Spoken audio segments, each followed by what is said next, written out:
In this short film, we will introduce you to the Maidstone Church's winter shelter. We will show you what it's like to be in the shelter and the difference that it makes. The shelter offers so much more than a bed for the night.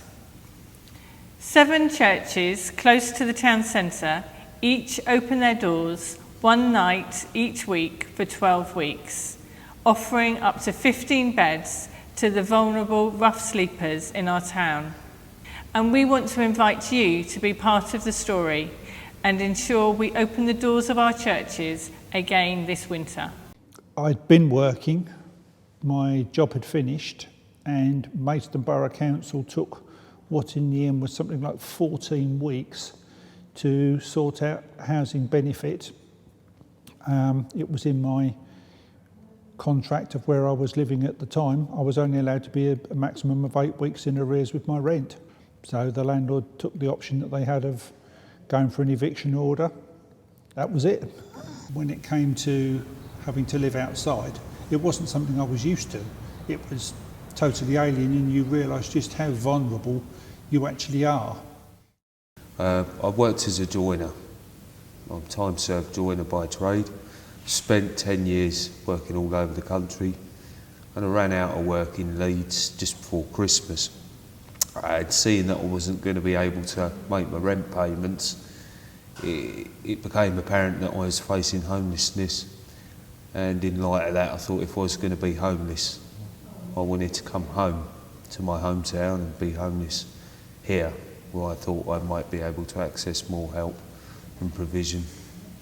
So I came home, and I knew I was street homeless at that time, and I just accessed and presented all the services I could. Before I entered the shelter, I actually found myself sleeping on the bank of the River Medway in my tent. It was quite often below 0, -3. It was horrible. I stayed by myself. I didn't trust anybody enough to be around them. I put my tent up after dark in a quiet, secluded area, and I wouldn't have a fire. I'd make a brew on my camping stove. I'd get up early before the sun came up and move out of the area. And yeah, it was traumatising.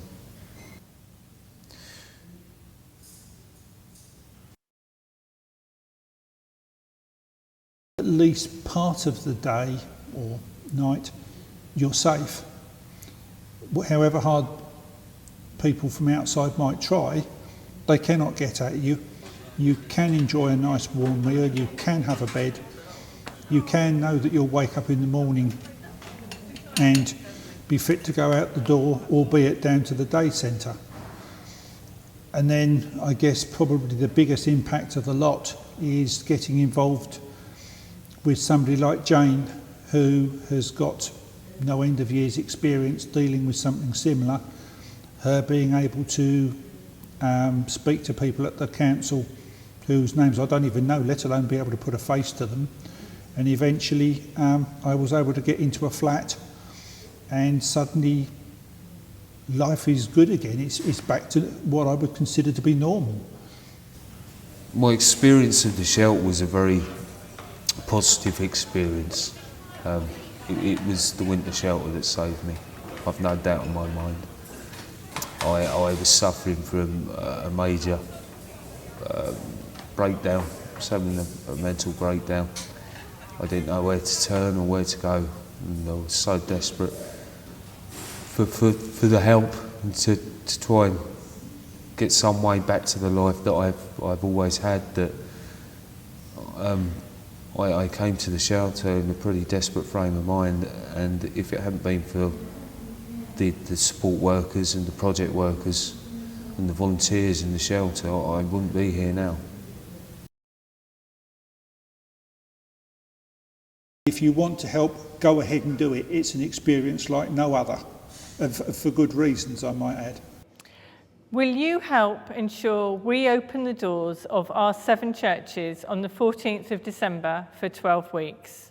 By working together, we can really make a difference and help more people like Vinny and Tony change their lives.